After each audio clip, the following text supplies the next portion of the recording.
ہمارا کچھ نہیں ہو سکتا.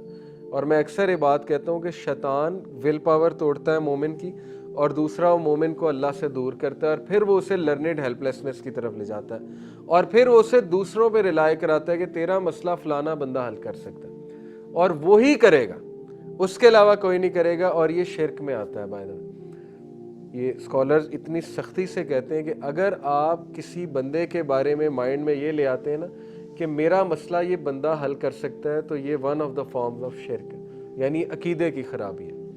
آپ کے مائنڈ میں یہ ہونا چاہیے کہ یہ بندہ صرف ایک ذریعہ ہے جو مجھے کوئی نصیحت کر سکتا ہے, کوئی ایڈوائس کر سکتا ہے, مشورہ لینے میں کوئی حرج نہیں ہے. لیکن اگر آپ اس پہ ریلائی کرنے لگ جاتے ہیں اور توکل کر بیٹھتے ہیں اس پہ, اس کی ذات پہ کہ یہی کرائے گا, تو یہ this is one of the forms of شرک. یعنی اس لیول پہ اسکالرز نے جا کے نصیحت کی ہوئی ہے. اس لیے نمبر 1 اپنے امیون سسٹم کو نگلیکٹ نہ کریں. اللہ نے آپ کو بتا دیا لا یکلف اللہ نفسا الا وسعہا, کہ میں کسی نفس پہ اس کی استطاعت سے زیادہ بوجھ نہیں ڈالوں گا. تو تگڑا بننا چاہیے انسان کو, ٹھیک ہے, اپنی امیونٹی کا احساس ہونا چاہیے انسان کو, امیون نگلیکٹ انسان کو نہیں کرنا چاہیے.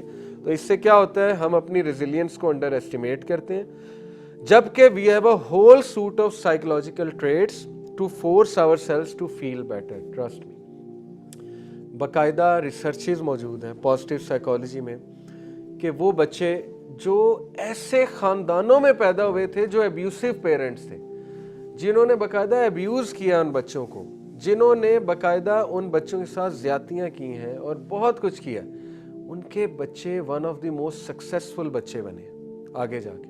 کتنے اسپورٹس مین کی میں آپ کو مثال دے سکتا ہوں who came from a extremely poor background, جن کے ماں باپ جو ہیں ٹوٹلی ان پڑھ تھے, کوئی ان کے ماں باپ نے ان پہ کوئی خاص وہ نہیں کی, محنت نہیں کرائی, نہ کبھی کوئی فیسلٹیز نہیں ہے, لیکن آج وہ سکسیسفل ترین لوگ ہیں.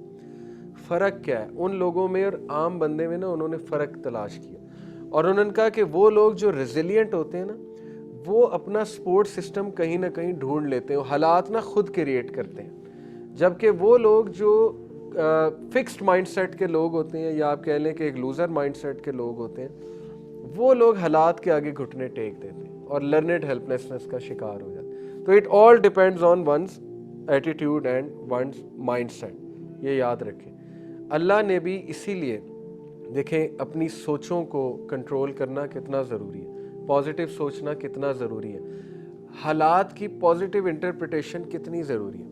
حالات کتنے بھی خراب ہو جائیں, you must find excuses to make positive interpretation. Trust me, اس سے آپ کو بہت فائدہ ہوگا, بہت فائدہ ہوگا.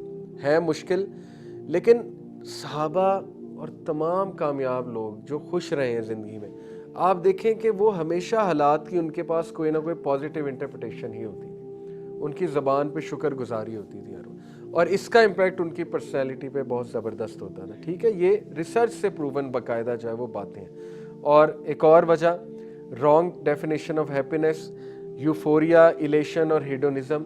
بہت سے لوگ اس ڈیفینیشن کو ہیپینس مانتے ہیں, تو اس لیے وہ کبھی بھی خوش نہیں ہوتے, کیونکہ وہ سمجھتے ہیں کہ فلانی چیز مجھے مل جائے گی تو مجھے خوشی مل جائے گی. ہاں, وہ فلانی چیز ملنے سے کچھ دیر کے لیے یوفوریا ہو جائے گا, ایلیشن ہو جائے گا, لیکن اس کے بعد وہ چیز آپ کو ٹھپ کرائے گی. تو یہ بڑا ضروری ہے. اوکے.